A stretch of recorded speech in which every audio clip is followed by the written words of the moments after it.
Amalungu kanye namaqembu ahlukene ezombusazwe kamuva nje adela amaqembu awo ukuyoba mdibi munye nowayengumholi we-ANC uJacob Zuma eqenjini lakhe elisha iMK Party. Lamaqembu ahlanganisa Elga Andile Mqithama, iBlack First Land First, uColin Makhubele weSouth African Rainbow Alliance kanye ke neShiluva ebiholwa ke yona imeya yakudala yaseSidibeng uBongani Baloyi. Lomkhonto wesizwe liya ngokuqina kwezombusazwe. Leli qembu lingelesithathu elikhulu kunawo wonke amaqembu ezombusazwe kusukela ngokhetho likazwelonke lwakulonyaka. Emva kokhetho leli qembu liqala umkhankaso wokushela abanye bakwamanye amaqembu ukuze lizozikhulisa. Lokhu kubukeka kusebenza njengoba sekukhona namaqembu avalwayo manje ayoba mdibi munye neMKP.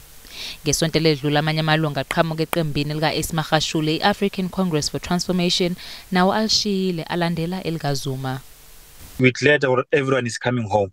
MK, it's now the only party that's following in the footsteps of the relevant people that is supposed to follow. Ezinyangeni nje eziyishagalolunye MKP isiyenze umonakalo omkhulu kwezombusazwe wakuleli. Ngenyanga yedlule ilungu eliqavile leEFF nobe yiphini laleli qembu limemezele ukushiya kwalo liyongena kuMKP. Manje abanye abaholi nabo bavala amaqembu abo ukuzongena kuleli qembu. Ngesonto ledlule umsunguli weSARA uColin Makhubele wesulile eqembini lakhe wangena kuMKP. Owayeyimeya yeDA eSidibeng uBongani Baloyi naye uvale elakhe iqembu kamuva alisungula ngo-2023 ukuya kuMKP. Does not make sense now to continue and exist as a political party when Umkhonto Wesizwe is there, because we found ourselves in Umkhonto Wesizwe. So we were drawn to Umkhonto Wesizwe, and in fact we speak the very same language with Umkhonto Wesizwe. Ubaloyi uzichithile izinsolo zokuthi ungusomathuba. So into ngiyayimela, so I continue, I follow my convictions and fully through. There's a struggle that one has taken up and committed to, and I'm fulfilling that struggle. Njengoba kusondele izinsuku zokuba kukhethwe uhulumeni basekhaya nje eminyakeni emibili kusazobonakala ukuthi MKP isazoqhubeka ngalesivinini ehamba ngaso na iphinde yikhule nangamavoti kubantu yini. Kusenjalo inkantolo ephakeme eWestern Cape isichithe nezindleko isivimbelo esiphuthumayo ebesifakwe amalungu eqembu iMK Party ayishumi akhonjwa indlela eqenjini. Lamalungu aza khonjwa indlela nje ingoba ke ayifuna ukuvimba iqembu MK ukuthi ingafaki abanye abantu abazongena ezikhaleni zabe eParliament, aphinde futhi angafungiswa amalungu njengamalungu eParliament kuze kube kukhishwa isinqumo sesicelo sabo laba ke baxoshwa eqaleni kwenyanga eyedlule.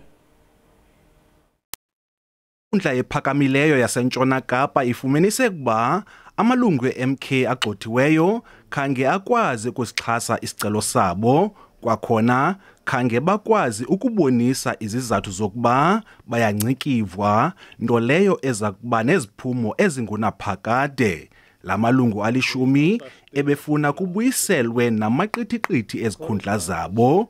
Kodwa lenkundla ithi lamalungu ahlulakele ekuziseni ubungqina ubuxhasa isicelo sabo. Amalungu amatsha eMK afungiswe ngokusesikweni kule veki iphelileyo. Kumaxwebhu aphambi kwalenkundla, umongameli weMK uJacob Zuma uxelele lenkundla ikomiti yesigqeba ephezulu yethutyana yalombutho yathatha isigqibo sokuba nguZuma oqeshayo ikwanguye nogxothayo emva kokuthethathethana nale komiti de kufikelele inkomfa yonyulo. uZuma uthi umyinge wama-90 ekhulwini kuluhlu lwamalungu alombutho afakwa kwikomishoni yonyulo abaqondakali ukuba bangamalungu apheleleyo. Ilondo lenkqubo iphonononga oluluhlu iqhubele ekubeni kugxothwe lamalungu alishumi. Kwiindaba ze-SABC Dingubulelani Philip eKapa. iANC ihole imashi yokulwisana nokuqolwa kwabantu, udlame olweyamene nobulili, ukubulawa kwabantu, ukudlwengula kanye nokwebiwa kwemfuyo eMthatha eEastern Cape. Amakhulu abantu kuhlanganiswa ke namaqembu ezombusazwe, inhlangano zomphakathi kanye nezishoshovu zomphakathi bahambise uhlu lwezikhalo emahhovisi emaphoyisa eMthatha. Abafuna i-protection fee, abantu be-extortion nezinye izigilamkhuba. SAPS is ready. Lo ngumphathiswa ojongene nokhuseleko loluntu kwiphondo leMpuma Koloni ethetha namakhulukhulu abantu abaphume bangena ezitratweni baqhuba uqhankqalazo besithi kwanele kulwaphulo-mthetho oluthe gqulu phakathi kwabantu bebambelele imisatuzo kuquka imibutho yezopolitiko, amashishini, iinkokheli zomthonyama kunye noluntu ngokubanzi. Aba bantu baqhube uqhankqalazo bezama ukudakanca bekwathi thaca ulwaphulo-mthetho oluthe gqulu kummandla waseMthatha neziphaluka. We're encouraging abantu bakuthi uba mabaphume ba-report as much as possible and put trust emapoliseni. Yimbi imibutho asekuhlaleni imemelele urhulumente ukuba aqinisekise ngokuba umthetho uthatha indawo yawo nanjengoko ulwebiwo lemfuyo nokuqweqwediswa kwabantu kuthe gqulu. Kukho oogqirha abanye abesenza bekwi-areas zokuspecializer, they decided to leave. Kukho ono-business abanye abadecide ukuvala ibusiness zabo babeke abasebenzi esichengeni. Umphathiswa uXole Nqatha uthi batyale intlaninge yamapolisa kwiphondo leMpuma Koloni ukujongana ngqo nabo bathe gqolo ukwephula umthetho.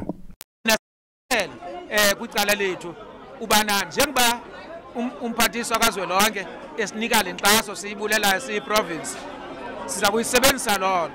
Sithi ngoku siredi, amapolisa aredi. Bambi osomashishini namatshantliziyo asekuhlaleni abuyele umva emveni kokuba befumana izigrogriso kwabo batyholwa ngokuba benza lo mkhwa wokunyanzelisa intlawulo koosomashishini. Abahlali bazibophelele ukuba bazawusebenzisana namapolisa ukusipla neengcambu ulwaphulo-mthetho oluthe gqolo kummandla waseMthatha neziphaluka. Ndinkululeko Nyembezi weendaba ze-SABC eMthatha. Owayeyiphini likakhomishana wamaphoyisa eNorth West uJenene uWilliam Pembe uthi igama lakhe ligezekile einsolweni zokuthi kukhona okuphambene nomthetho akwenza ngenkathi kushona abantu eMarikana mhla ziyi-13 kuNcwaba ngo-2012. Inkantolo ephakeme eNorth West eseMahikeng ikhulule uMpembe kanye nabanye abahlanu bebebhekene namacala ahlobene nezigameko ezaholela ekutheni kushona izisebenzi zasemayini ezintathu namaphoyisa amabili einsukwini nje ezintathu ngaphambi kokuba-ke kwenzeke isibhicongo saseMarikana nesaholela ke kwedlule emhlabeni abantu abangama-34. Lowo owayeyiphini likakhomishana wamaphoyisa eNorth West wabekwa icala lokubulala okwenzeke eMarikana mhla ziyi-13 kuNcwaba ngo-2012. Waba yinsolo zokuthi wayalela amaphoyisa ukuba asebenzise isisi esikhalisa unyembezi amabhomu kanye nenhlamvu zenjoloba nokwaholela ekudluleni emhlabeni kwabantu. What happened in Marikana, I did my best. And I thought that I've worked according to the law, which I believed, and today is funny like that.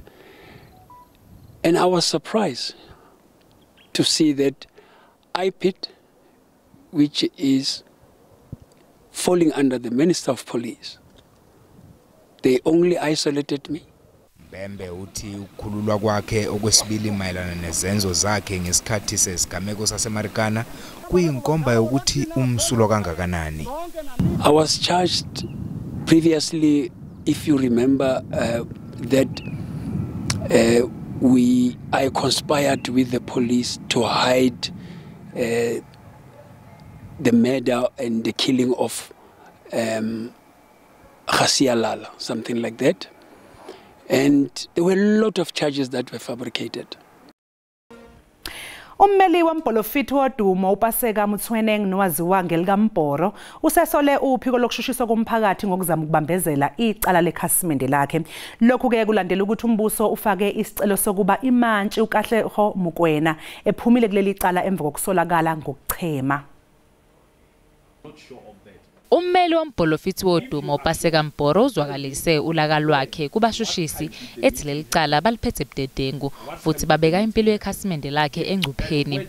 Lokhu kulandela ukuthi wabizwa ukuzofaka isicelo sebhayili ngoNcwaba ngaphandle kolwazi lommeli wakhe kanye nombuso. Asikho nesiqiniseko sokuthi ubani usayinde amaphepha okumlethe enkantolo njengoba icala lakhe lihlehliselwe umfumfu emva kokunqatshelwa ebhayili. Umbuso ufake isicelo sokuthi imantshi okuyiyona ebhekene naleli cala ishenxe kulo. Kulesi sicelo kusolwa uKahleho Mokoena ukuthi uzochema emva kokukhuluma nombuso ngendlela engamukelekile. The whole arrangement with regards to recusal is that stems from the assumption, which is rightly made, that a judicial officer is not going to be biased. An assumption is made, it's a presumption that runs across that it is not expected of a judicial officer to be biased. But if things happen in a trial, which one party subjectively at the point seems to think. Leli cala lihlehliselwe uLesithathu lwangesonto elizayo. Ukudlwengulwa kweingane emagcekeni ezikole kusakhathaza kakhulu. Lokho kuvele ngesikhathi uNdunankulu uZamani Sol kanye noKhomishana wamaphoyisa esifundazweni uKholiswa Othola bekhipha izibalo zobugebengu esifundazweni saseNorthern Cape. Ntathu isigameko zokudlwengula ezikoleni kanye nokudlwengula kwezingane eziyishumi-15 ezinyangeni ezintathu ezidlule esifundazweni iNorthern Cape. We make sure that we investigate thoroughly and arrest immediately where possible so that to deter the other cases to come up. We've got campaigns at schools. We do go to schools. We've also got cops that are aligned to schools. Each school has got a cop that is aligned to that school. That makes it easy for the children to have a person they know to communicate should an incident happen and they need to report immediately. Udokotela uSol uthi kudingeka indlela okungenelela eminyangweni eminingi okuhlanganisa umnyango wezemfundo nezokuthuthukiswa komphakathi. Futhi nakuba ukudlwengula kanye nodlame olubhekiswa kwabesifazane kubonise ukwehla, uhulumeni wesifundazwe ubheka izindlela zokuthola umsusa walenkinga. Babheka isiphakamisweni sikahulumeni waseFree State sokuthi kwabelwe osonhlala kahle esigcemeni ngasinye ukuze bathole futhi babhekane nezinkinga ezingaba khona ezindlini. Rapes are happening at the residence of the perpetrator or the victim. Child rapes, that's basically where they take place. Your sexual assaults and they happened at the residence of one of the two. I think this is a reflection on the nature of the family unit. Izibalo zobugebengu esifundazweni zikhombisa ukwehla emkhakheni eyishumi-12 okuhlanganisa ukubulala nokugqekezwa kwezindlu. Inkulungwane zeintombi kulindeleke ukuthi zibhekisa amabombo esigodlweni samakhosi amaZulu enyokeni kwaNongoma kulempela sonto. Kulonyaka ke mbukeli kugujwa iminyaka engamashumi-40 kwaqalwa umkhosi womhlanga owenzeka kanye onyakeni. Intombi ke zizobe iqhamuka ezifundazweni ezahlukahlukene okubalwa kuzo ke iMpumalanga, iGauteng kanye neEastern Cape kanjalo ke nalezo ezivela emazweni angomakhelwane. Iziphathimandla zesifundazwe zithi konke kumi ngomumo ukusingatha umkhosi womhlanga kulempela sonto ozobe usesigodlweni enyokeni kwaNongoma enyakatho yeKwaZulu-Natal. Kube nemigubho emincane esifundazweni sonke ukulungiselela lo mcimbi wezinsuku ezintathu. Iziphathimandla zithi abomthetho bazobe bephumile ukuqinisekisa ukuphepha emgaqweni. Izinhlelo zokuphepha sezingene eliphezulu ngoba umnyango wezokuthutha amabhasi uwahlolela kumadepho ngaphambi kokuthi asuke.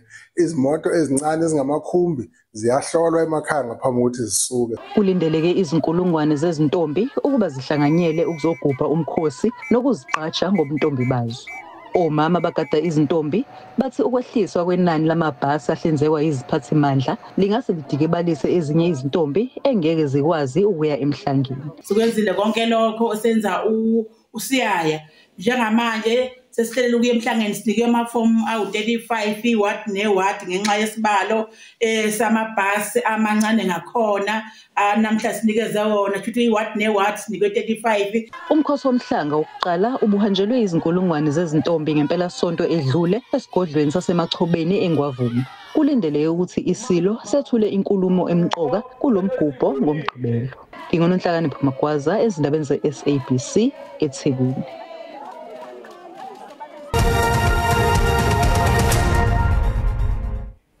Kanti ke mbukele mangabe sibheka kwezomnotho beluphezulu uhwebo lwerandi ezimakethe namhlanje. Libiza u17.90 yedoleni laseMelika libo u23.41 kupondo kanti ke lingu 19.76 ku-euro. Ipula laseBotswana libiza u1.33.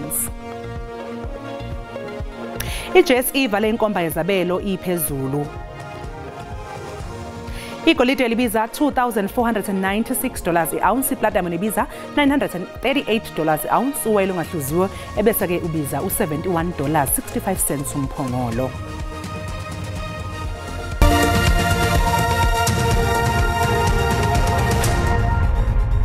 Kwezemidlalo iBafana ingaphansi kwenkulu ingcindezi ukuthi iqoqe amaphuzu agcwele uma ngabe ke isitholana neSouth Sudan kusasa emidlalweni ke wokuhlungela umqhudelwano iAfcon ngonyaka ozayo.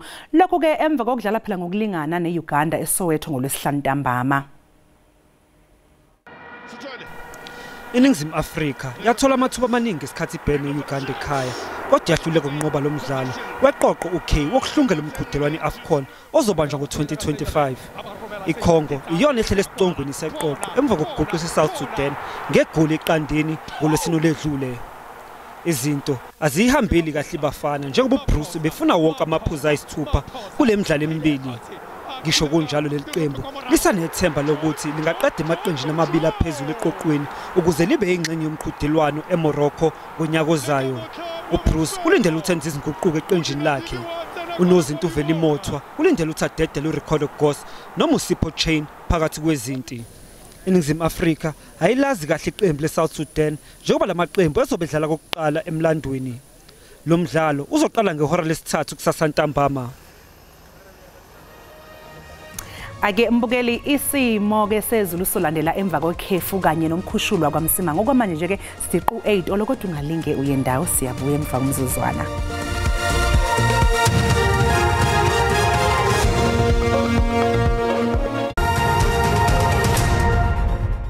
Kwentokozo mbukeli ukuthi siphinde sihlangane njengoba sesisho sithi ke liyaqhubeka lebalele engxenyeni ke esentshonalanga nezo kanti ke liyaqhubeka libabafo sibedwa ubunyama mawungena kakhulukazi engxenyeni esempumalanga koloni uyongena lapha kwaZulu Natal kanti ke amathuba athanda kuba makhulu kakhulu ke emvula kulozo ndawo ebesikhona nje usuku lonke kanti ke mancane mosondele ethuze kwentaba zokhahlamba uyongena lapha empumalanga la singathanda khona ukuthi ke empumalanga phelezele ukuduma uyongena kwezinye indawo eGauteng kanti ke ngaqhubeka nokukhithika mawungena ke ikakhulukazi ethuze kwentaba zokhahlamba entshonalanga kwaZulu Natal lapha emthonjeni wethukela uyongena Jan Katsalanda Bheki kanjalo nasengxenyeni ke ezilapha Eastern Cape sihlabela phambili siyobheka usuku lakusasa sisho sithi aqhubeka lamathuba ke athanda ukuba mancane koZulu Natal evula nje singathanda ukuba lapha nalapha ogunoni ngasenyakatho athanda ukuba makhulu kanti ke singaphelezela ukuduma ezilapha nalapha mawungena ke empumalanga yeFree State imkhamezelo okanye umkhizo mawungena ke empumalanga kanti ke phansi lapha Eastern Cape singasikaza ngamafliye ngokubalela mawungena engxenyeni esentshonalanga iSouth African Weather Service yaskipha isiqoqo silapha kusigaba sesibili sokukhithika kakhulukazi ke entshonalanga KwaZulu Natal uyongena lapha Eastern Cape kanti ke masihlabela phambili siyobheka ke osukwini lakusasa singalindela umoya othanda ukuba namandla ogcina useningizimu ntshonalanga lapha eKapa nesimo esingabhebhetha umlilo mongena lapha kwaApindini kanjalo nasengxenyeni esentshonalanga ngaseNorth West awubheka nje amazinga sisho sithi ke kuyabanda kuzo zonke indawo enkabeni yezwe kanti ke amazinga kwezinye indawo angaphansi kweqanda lekubuza ukuthi ungubo ngaki kanti ke mawuhlabela phambili siyobheka osukwini lakusasa nokho akufani kwaZulu Natal angathanda ukuphakamisa amazinga lithanda ukuba phakathi libande nje kancane kwezinye indawo futhi male kwezinye indawo enkabeni yezwe koNorth West eGauteng athanda ukuthinteka amazinga lithanda ukuba phakathi uyongena phansi lapha Eastern Cape lithanda ukuba phakathi uyongena entshonalanga lifuthumale ngamandla kodwa ke libe phakathi futhi ke ukufuthumala mongena Aphindini ngivumele ngisho ugcola umlomo ukuthi ke ngiyayithatha indawo benobusuku obuhle.